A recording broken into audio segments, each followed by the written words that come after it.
1, 2, 3. While our weekly shows are edited to time for broadcast on public TV and community radio, we offer to our members and podcast subscribers the full uncut conversation. The following is an episode from our monthly series we call Meet the BIPOC Press. This month, Laura sits down with the co-director of the Encampments, journalist Kei Pritsker, and two student activists featured in the timely documentary, Sueda Polat and Grant Minor. Both Polat and Minor are colleagues of Mahmoud Khalil, also featured in the documentary, a student negotiator who was illegally arrested and is currently being detained by ICE and now faces deportation. The documentary brings viewers into the Columbia University encampments, capturing the spirit of student protest without the media spin we see so often in commercial reporting. These audio exclusives are made possible thanks to our member supporters.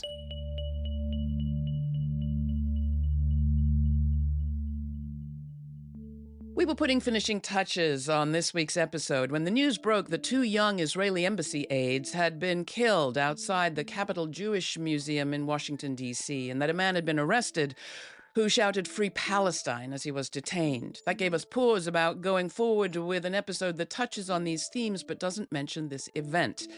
But we've decided to go forward because perhaps there is no better time than now to learn more about the anti-Gaza war movement that some in power today would further criminalize and vilify. Today you will meet the co-director of the film The Encampments, an independent production documenting the anti-war movement that occupied the campus of Columbia University in 2024. Kei Pritsker is with BreakThrough News. Also with us, Sueda Polat, a human rights student who participated in the protests and is central to the film.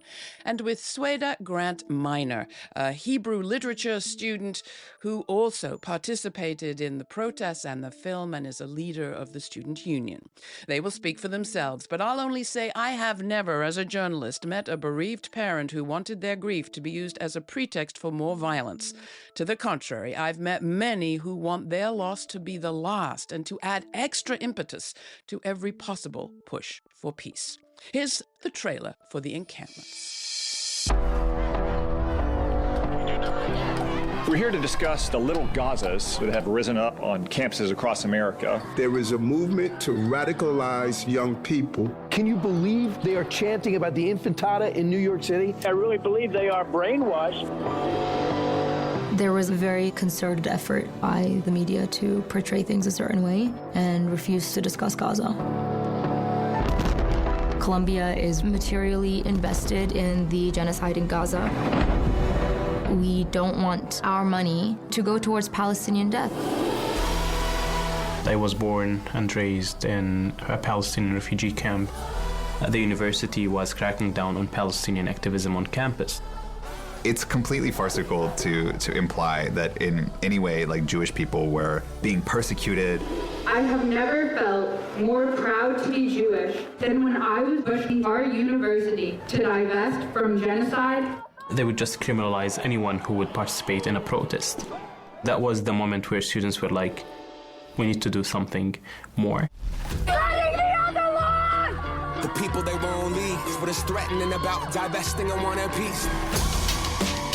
The university would say like, oh, you're overestimating your power. I remember like telling them there are 60 universities setting up encampments across the United States. We got Yale holding it down right now on live.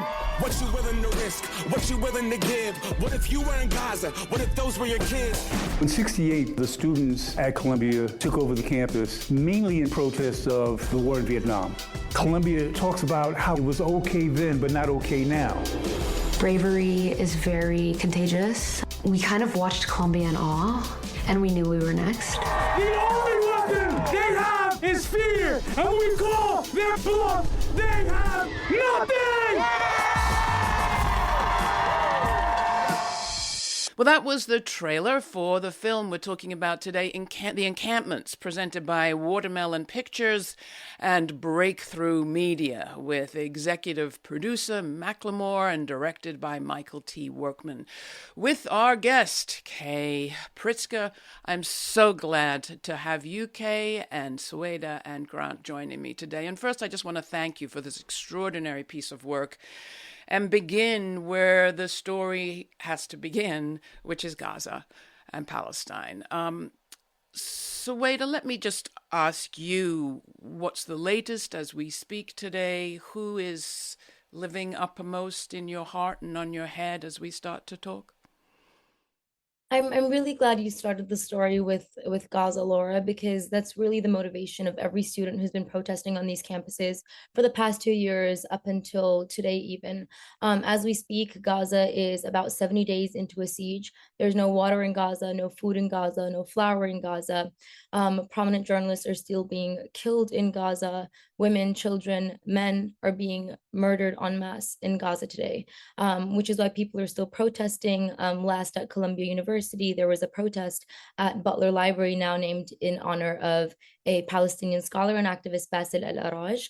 Gaza has always been, at the center of the story, both in the media, hopefully, as well as in this documentary and in the hearts of students. And what about you, Grant, as we begin to talk? Who is uppermost in your mind, and what is the latest on the students arrested, detained, still protesting there at Columbia?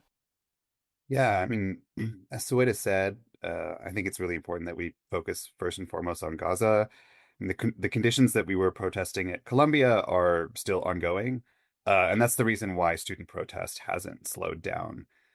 We just had a huge action at Columbia, and even though I was far away from campus when it happened, it was really inspiring to see. But also at the same time, the same repression that we faced is still ongoing. There were, arrests, there were beatings by campus safety officers. And so, at the same time, I'm also thinking about all the students who are, thinking of sacrificing their futures, are sacrificing their futures to protest.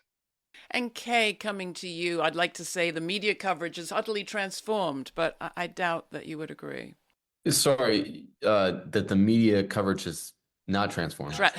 Yeah, I mean, I'd love to say that as we meet, everything has changed from when you made this film in terms of the mainstream commercial media's coverage of protest and the issues. But I don't know, would you say that's true?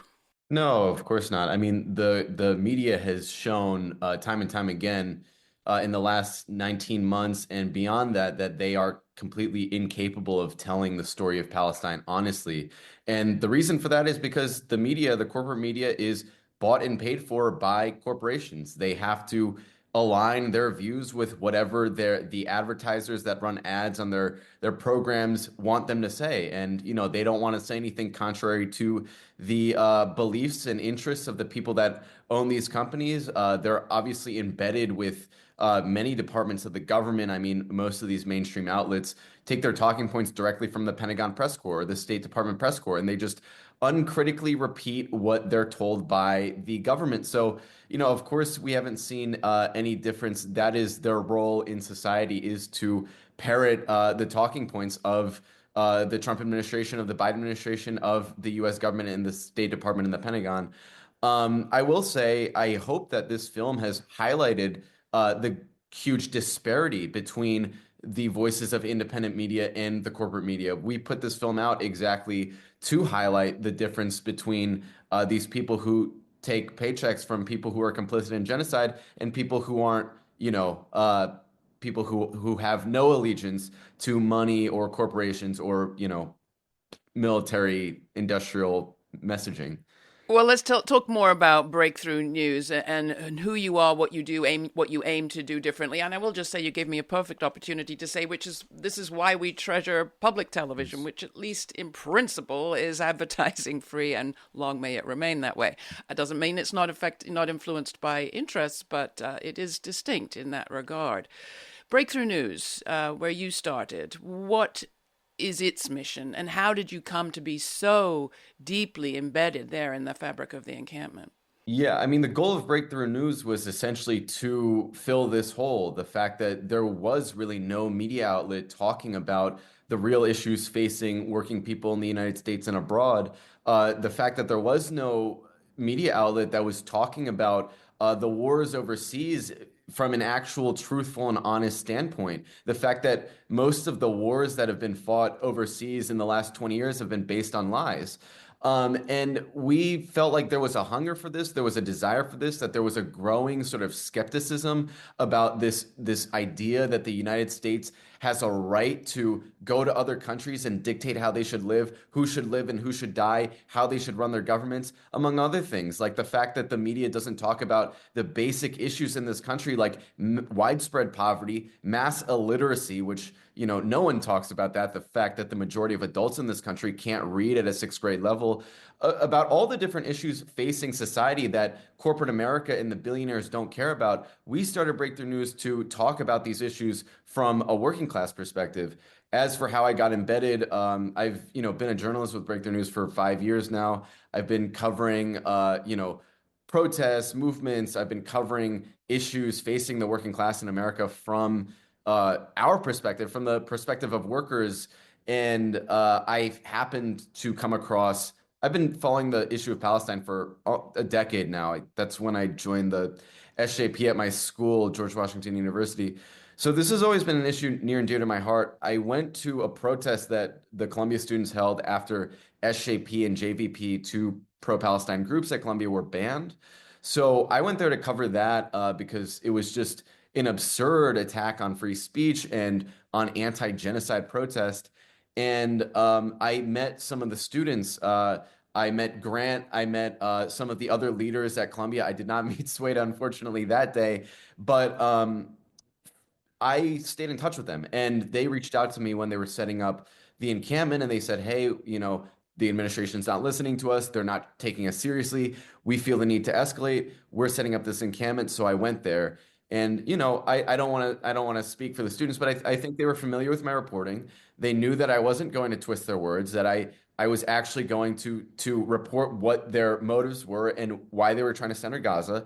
And I think that's why they let me stay with them, live with them in the camp, is because I wasn't. Well, let me ask Grant if he agrees. Grant, did you have any qualms about having a documentary maker there at the encampment? Because this was not a place that was open to journalists as a whole. I know because I tried to get in there. Yes, I mean, the issue of journalists within the encampment, especially after the initial arrests, it was tough to handle. And there was a very disciplined press team who tried to talk to everybody they could.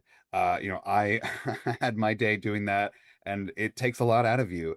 And I think one thing that, one of the reasons why students are so wary of journalists is that oftentimes we see people, come in with a camera and record only the things that work for them and their narrative, or even they just, they'll ask you friendly questions, they'll softball you, and then they will either cut your answers or just completely ignore what you said and report it anyway. Like I had a journalist publicly insult me and comment on my appearance. He called my beard scruffy, uncalled for, but point taken.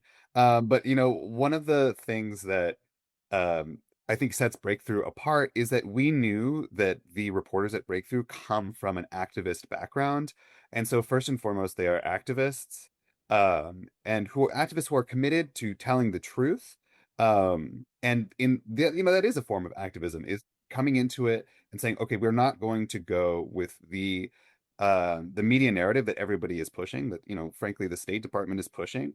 We're going to just record and show people what happens. And I think that's what this movie is. And the film does that brilliantly. We're talking about the encampments. Sueda, coming to you, I imagine that the qualms were many when it comes to participating in a documentary, not least the fact that we hear routinely, even in the film, from SJP, Students for Justice of Palestine, JVP members, and encampment participants, that they don't want themselves to be the topic.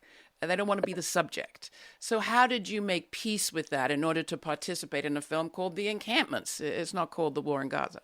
Yeah, I frankly haven't made peace with it, to be quite honest. I think by nature of the fact that, you're a media personnel, you're journalists, not just, the documentarians doing the encampment, but people coming to the encampment themselves, even if they wanted to tell the story of a protest, they wanted to sideline Gaza entirely and wanted to make even documentaries about the right to freedom of speech, college campuses as a site of protests, the American nature of protest, whether or not we're time, speech, and manner restraints on protests, so on and so called.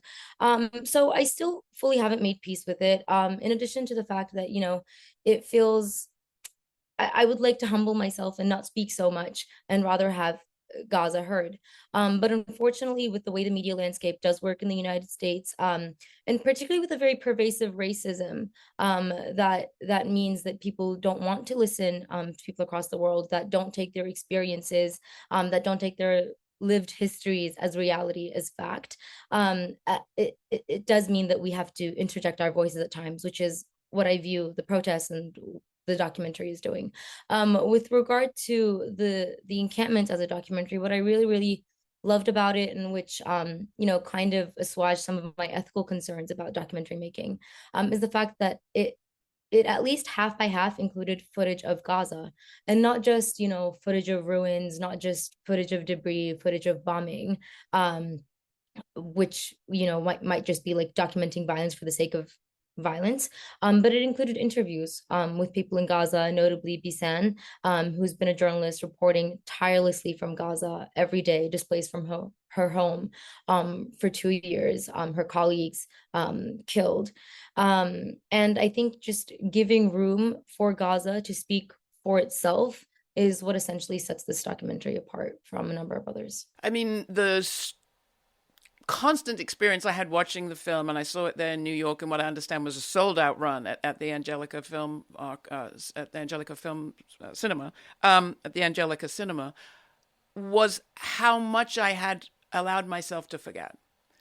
In particular, how much I had allowed myself not to forget, but not to have thought for a while about the killing of the 5-year-old Hind Rajab and her 6 family members and the 2 paramedics who were coming to get her. And you're telling of that story in particular, and you tell many, but your telling of that story in particular reminded me of how important this work is, because how much has happened since that happened in January of 24, and how, without meaning to, we do become kind of inured.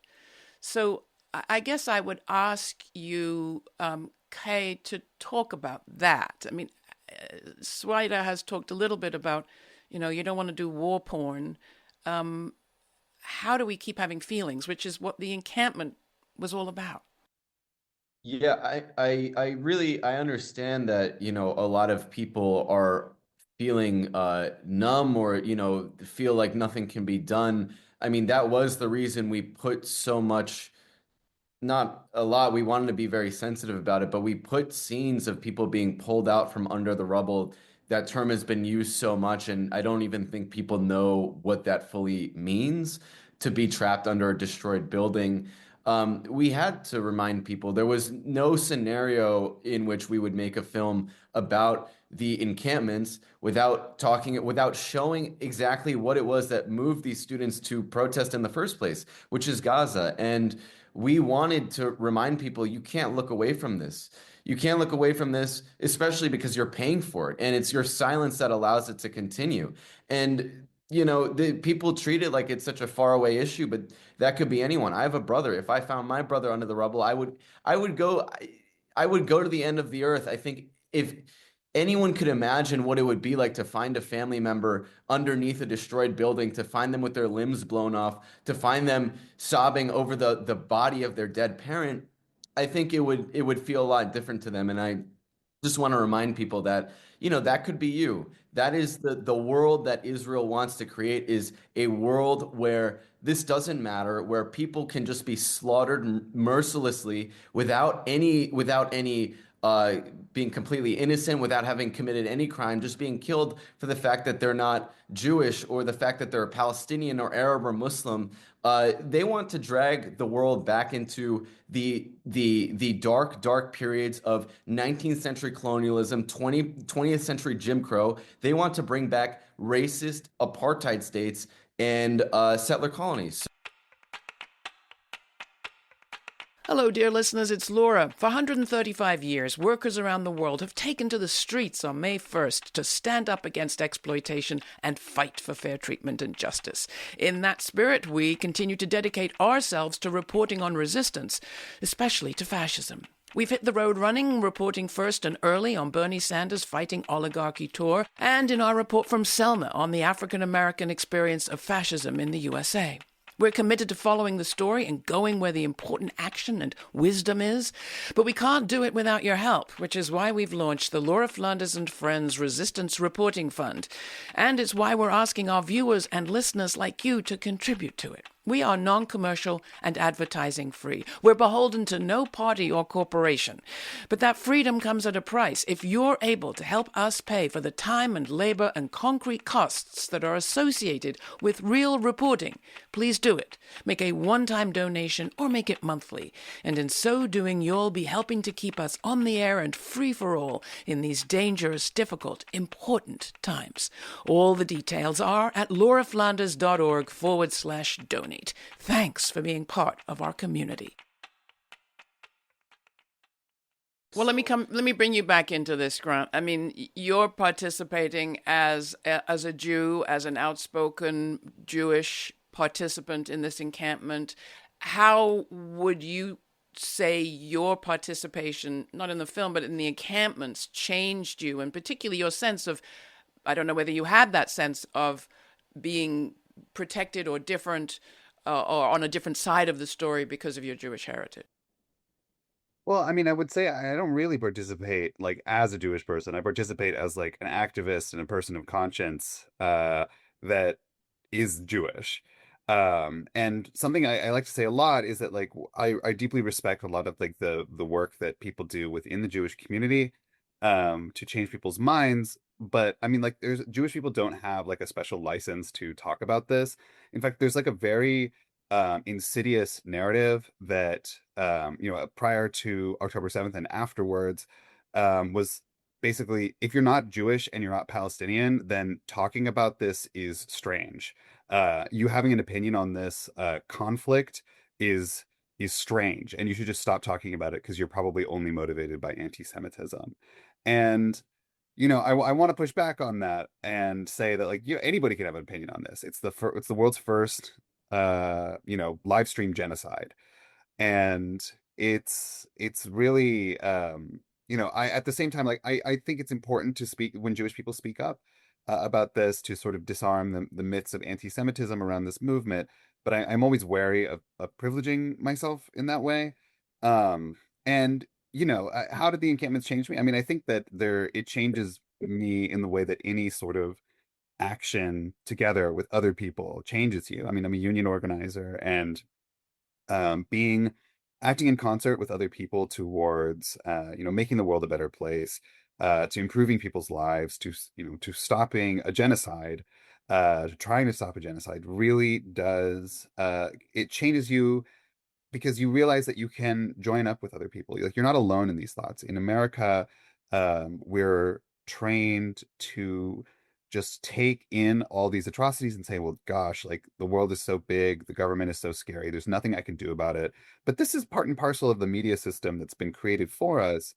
And being in person with other people, not online, not any group chat, but like actually in one place, talking it out and acting together, shows people that they do have agency, in fact, to have a voice in their community and to change their country and ultimately the world. One thing the for-profit media does constantly is tell us how complicated everything is, especially with respect to the Middle East. Oh, it's so complicated. The conflict is so ancient. What I particularly respected about those who speak in this documentary is how simple they keep things. And in particular, Mahmoud Khalil keeps things very simple. What the protest is about, what the problem is, and what the aims are of the negotiators like himself. What can you tell us right now, Grant, about Mahmoud's situation? He was arrested by ICE. He's being detained. What else do we know? Well, I mean, I'm not on his legal team. I don't know the ins and outs. Um, as your viewers probably know, Ramesa Öztürk was transferred to Vermont and then released. And yes, the tough student, precisely. And that's something that the legal team has been seeking for quite a while, to reverse this illegal, sort of like almost internal deportation to this prison camp. It's like something you would read about in like history books in like Germany. Um, and, to first and foremost bring him back to a court where he will be heard fairly, or at least more fairly than he has been heard, and hopefully that will result in his release. In terms of like the actual status of those arguments, I'm not fully up to date, and I would need to talk with his legal team. But that's where it stands right now, as far as I understand it. I'm not sure if any others in here would be able to better speak to that. Sueda, anything you want to add, and what's the situation that you're facing? Particularly with Mahmoud, I think the most, egregious thing is his separation from his growing family. I know how excited he was to be a father and what a soft heart he has. I think people see him as like a very pragmatic, logical kind of person, and he kind of hides his feelings a little deeper inside. But he's missed the birth of his son, and that's an incredible injustice. And if you've read his latest letter from jail, he points to the fact that his missing the birth of his firstborn son is not any different than the fates faced by Palestinian fathers in Palestine. And I think that speaks to his heart and our hope that we'll have him back. Me personally, I am technically speaking still a student at Columbia University, though suspended for the time being. But I don't think any of us, not to speak for Grant, has been expelled, as well as the number of other students have been expelled or suspended. There is not, I think, one moment of regret, not a moment of regret in our bodies, in our hearts. I think, especially knowing that the repression that we're facing right now and the increased scale of repression, both at the federal level and at the institutional level at Columbia University, is happening because we were so successful at mobilizing such a large mass of people, perhaps for the first time in a very long time in America, not just college students, but people outside of colleges. And that was a threat to the interests of this government in perpetuating settler colonialism and perpetuating genocide abroad, which is what led to this repression. And for a lot of people, who may be intimidated by Mahmoud's arrest, who may be intimidated by the crackdown at institutions like Columbia or Harvard or other colleges, I'd like to say that the moment you give into oppression might feel like retreating into safety.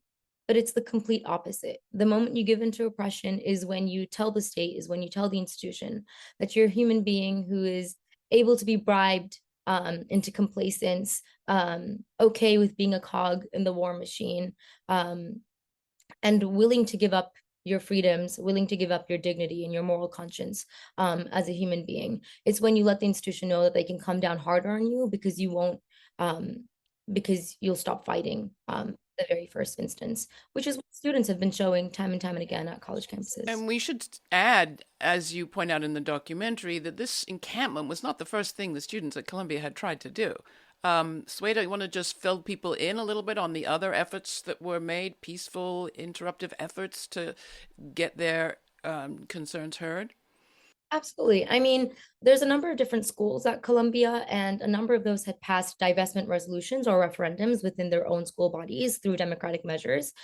So, for example, I'm in the Graduate School of Arts and Sciences. Our representatives voted on divestment measures, as well as similar measures like not opening a Tel Aviv Global Center, which will perpetuate apartheid and perpetuate land theft, and stopping a dual degree program with Tel Aviv University, which essentially allows occupation soldiers to come to Columbia University as fellow students, essentially rewarding them. A number of other things, including, divestment from the weapons manufacturing and operation in occupied territory.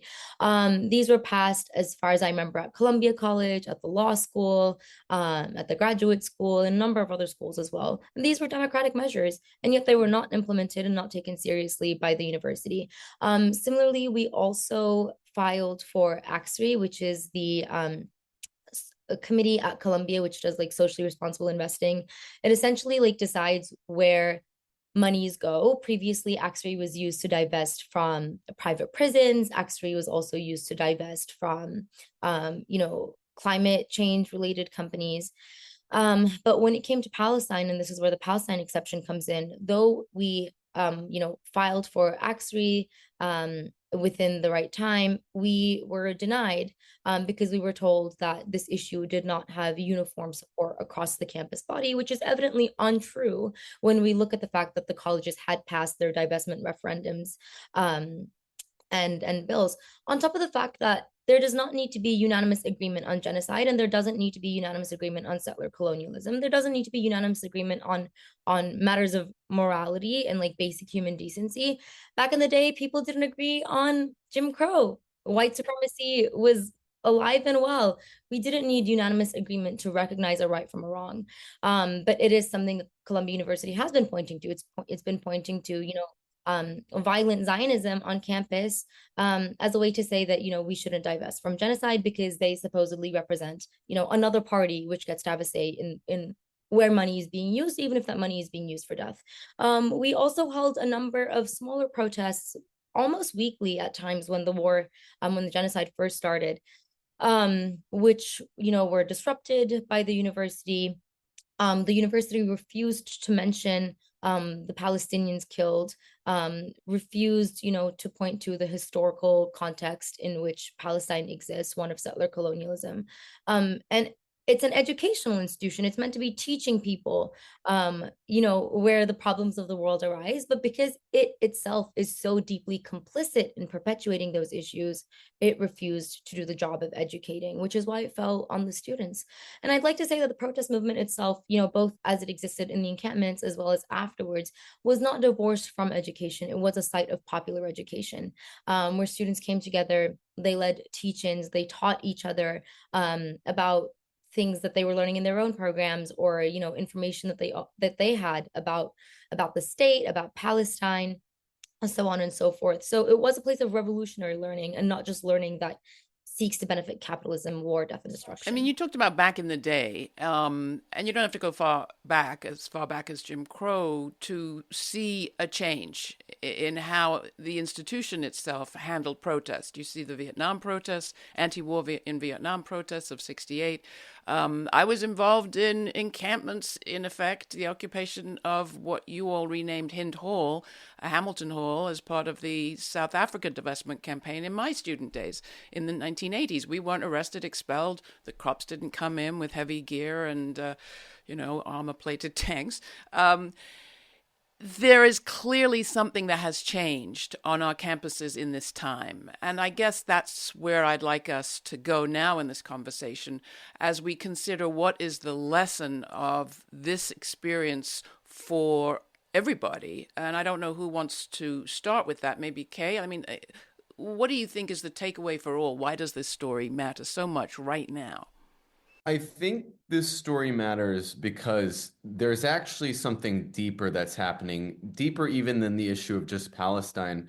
I think the reason the crackdown has been so severe is because there is a larger epiphany or a larger movement happening, especially among young people who are rejecting en masse, not just the U.S. so-called relationship with Israel, not just Israel's right to commit genocide, but also the idea that the United States, that any great military power has the right to go to other countries, invade them, dictate to them terms, kill anyone they deem as a terrorist.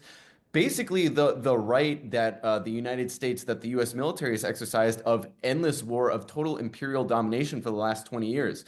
The reason they are turning every campus in this country into a police state is because they realize that they're losing the narrative. They are totally losing the narrative. That's what the encampment movement was a referendum, not just on Palestine, but on the right of the so-called right of the U.S. military to just do whatever it wants all across the world. And what about the role of the universities? Grant, coming back to you, I mean, the other issue that you raised so clearly to the university administrators is this question of the role of the university. And you have Mahmoud Khalil saying there, we are offering you a chance to make this an institution of learning once again, rather than just a place of investment and profit making. So what about that message, Grant? Sure. I mean, I think that there are hard-fought victories that we have gotten since the civil rights period in terms of the right to protest in this country.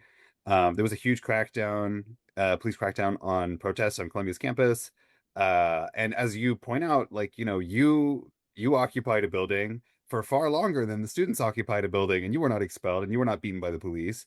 I was actually outside, to be fair, but I was supporting those who were inside. Okay.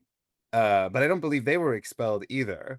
And so there is a real backsliding of these protest liberties that in this country, and I think that this is really seeping into all aspects of university life and public life. So for right now, just to catch people up, I'm the president of the Student Workers Union, and my expulsion is essentially being used as an excuse to not bargain with the union. Columbia has written to us and said, even though the law says that you are allowed to have your own representatives and you're allowed to elect your own representatives, we're not going to bargain with you if Grant is in the room. And we are the ones who get to decide where you negotiate and where and who you send to negotiate. And this is I mean, this is crazy. It's completely against the law, but they know that because Trump is controlling the labor judiciary right now, they can essentially just do whatever they want unchecked. And they're sending out mass emails to our faculty, to postdocs, saying, well, Columbia students are refusing to negotiate with us, and just lying. And this really represents a degradation of what people are allowed to express. And I think if that's happening in universities, like, how much more so is it happening, on the streets with people who, like, perhaps are not as privileged as Ivy League university PhD students or undergraduates. And I mean, fundamentally, like, the universities are one of the few places in America where you can go and study things without necessarily being expected to turn a profit. Like, it's one of the few places in our country where we're not constantly being, ragged on to prove our worth, to make the line go up. And that's, the Trump has his sights on that, as it does on, public broadcasting. And they want to take away everything that allows us to express ourselves, even in the limited way that we are able to. I mean, like, Kei will be the first to tell you that, like, even these so-called, like, spaces of free expression are not actually spaces of free expression, which is something that we've learned over the past few years. And there's always been a hard limit in this country, no matter how many big protests you have, no matter how many big campaigns you have about what you're allowed to say. And you're essentially, you're bashing your head into a wall until that wall moves a little bit, and you win a little bit, and you change a little bit of public opinion. Yeah. Sueda, your studies are or were in the area of human rights. Where do you take those studies now? I think those studies are frankly useless. I will say. I mean, human rights studies as a field is deeply complicit with U.S. imperialism, as is other international organizations, either NGOs or governmental organizations. Explain that. Well,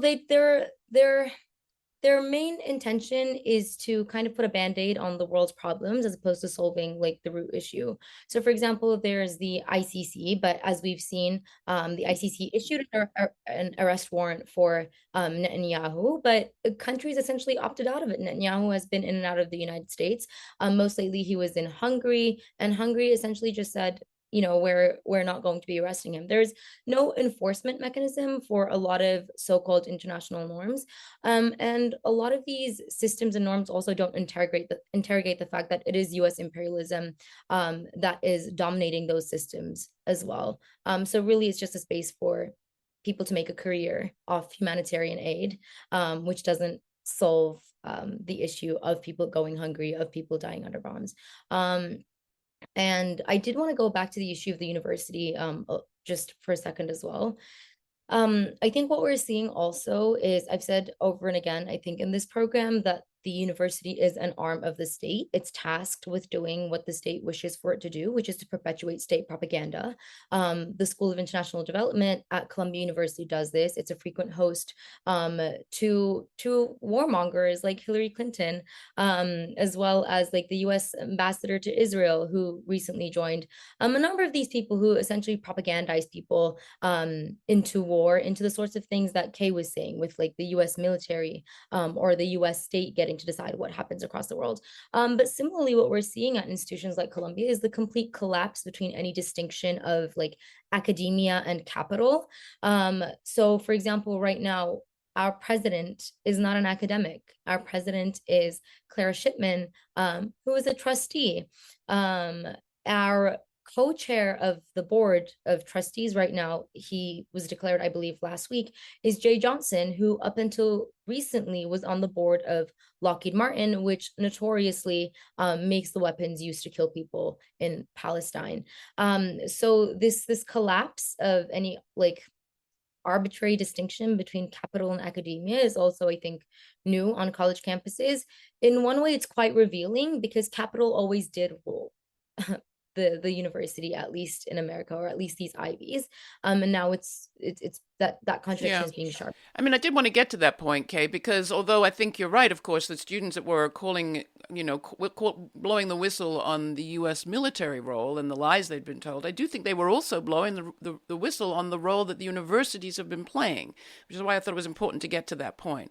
I would like to ask you whether you think media in covering this story have changed in any way, and what your advice is to journalists as they try to cover this story, maybe without the freedom that you have as an independent producer and director, but perhaps for those networks who, as you say, are so beholden to the corporate interests who advertise there. Yeah, I want to finish my last answer and just say the reason the universities are being turned into virtual police states all across America is because the Israel lobby and the Trump administration and the whole interest of the U.S. in West Asia is realizing that they've lost the narrative on Palestine. Like, we've seen a sea change in the last year, 19 months on the question of Palestine. For the first time ever, there was a poll that said that the majority of Americans actually have a negative view of Israel now. And that's thanks not just to the students, but to all the protests that have taken place. So what do you do when you've lost the narrative? What do you do when you've lost the debate? You censor it. You ban free speech. You make it illegal to talk about Palestine, which is exactly what you see the Trump administration doing now. I think Palestine, or Israel rather, is the only country you can now be deported for criticizing. I can't really think of another one, but they're essentially trying to ban any discussion of the issue of Palestine because they know they've lost the battle. As far as media goes, I mean, I don't think I've seen a huge change from the mainstream media on the issue of Palestine. I mean, I think that, they've largely not reported on the starvation tactics, the use of food as a weapon of war, which is obviously a war crime, obviously a crime against humanity. The fact that Israel's now withholding food aid. There are just trucks sitting outside food, of water, the Gaza border, medicine, and humanitarian medicine, and all these different things being held right outside the border by Israel, starving a population of 2 million people to death. People are already dying of starvation. And no one in the mainstream media has really reported as the fact that a country is actively starving 2 million people to death. They report it as if it's some tactic of war. So I don't think the corporate media has really changed, but I think independent journalism this has highlighted the need for more independent journalism. And I see a lot more people using their social media, using their platforms to speak on these issues from a different perspective. So I think everyone kind of knows what to do at this point. I think people are already doing it. You've seen, incredible journalism coming out of Palestine, coming out of Gaza, but also around the world, people are using their platforms to talk about this issue. I think they should just keep going. I think they know what they're doing. They should just keep doing what they're doing. Advice to journalists, Sueda? To be honest, and I think recognize that they need to tell a lot more. It's not just like a matter of like objectivity, but they should also report on the Palestinian right to resist, on what it means for Palestine to be free, on what it means that Palestine has been colonized and is an active colony as we speak. And these are things that are largely unreported. Or when we talk about death, even saying, women and children being killed as though the lives of Palestinian men don't matter, or talking about peaceful as though people don't have a right to defend themselves from decimation and genocide, talking about innocent as though there is such a thing as like who gets to live and die. And so I think being a lot more honest in their reporting in the way Kei was saying. And to you, Grant, at the beginning, you said, this is not an issue that is restricted only to people who are either Jewish or Palestinian or of Jewish or Palestinian descent to talk about. I wonder what your message is to folks who are out there who are saying, I'm looking at the statistics of who is estimated to have died so far in Gaza, and the numbers are now circulating around 60,000 from the Gaza Health Ministry. I'm remembering the 1,300 plus who were killed and the more than 200 taken captive on October 7th. What is my ability here to do? How can I respond? What's your advice? You personally, you mean? I mean to people watching, listening to this program who may just feel, I don't know where my place is. I'm not a student. I'm not a journalist. Sure. Well, I would say that people at home you need to join a political organization that is dedicated to if not specifically to Palestine, then to changing the US so that it's not a country that is based on immiserating the global majority. Find people in your neighborhood, find people who you work with or wherever you gather, and if you're like-minded, you band together. And there are, I guarantee everybody who is watching this or listening to this, find somebody. Like, I was very pleased to meet somebody from Grand Rapids, Michigan for Palestine. But it's like not a small city, but it's not exactly a political hotbed that I know of. And that was amazing. And for the journalist question, I think that there's like a real bias to what people call like fair reporting, where they just say, well, this side says this side says that. But from my limited experience working in journalism, in college and a little bit after it, I was always told to follow the story, and I'm really left wondering, like, how is it that you're a news reporter and you're seeing what are obviously lies being peddled to millions and millions of people, and you don't want to sort of go and investigate that? And editors will kill the story. They'll come after you. They'll say you'll never work here again. And maybe then you have to leave and become an independent journalist, as Kei said. But you got to push back against this. But it's America. I mean, that's the reason why we need public funding for not just PBS, but for other publications too. It's because billionaires own our news outlets. Like, you're never going to get the truth from them. And Jeff Bezos is willing to kill stories and to steer editorial direction at the Washington Post. And how do you do that? You need to create a society where billionaires aren't allowed to dictate not only public policy, but what the public hears about public policy. All right. Thank you all three. It's really been great talking with you, and I so appreciate the film. Thanks for having me. Please support SWC as we are continuing our contract negotiations. If you live in New York City, please call your council member, your congressional rep, tell Columbia to bargain with us in good faith. Thank you for listening. I hope the one thing you take with you is that Palestine will be free soon. Thank you so much for having us. Really appreciate it. Thanks for taking the time to listen to the full conversation from our monthly Meet the BIPOC Press series featuring journalist Kei Pritsker, co-director of the Encampments, along with two student activists featured in the documentary, Sueda, Polat, and Grant Minor. These audio exclusives are made possible thanks to our member supporters. Please join our members now by making a one-time donation or by making it monthly. Go to patreon.com/Laura Flanders and Friends. That's also where you'll find our episode notes posted. That's patreon.com/Laura Flanders and Friends. And thanks again to all our member supporters.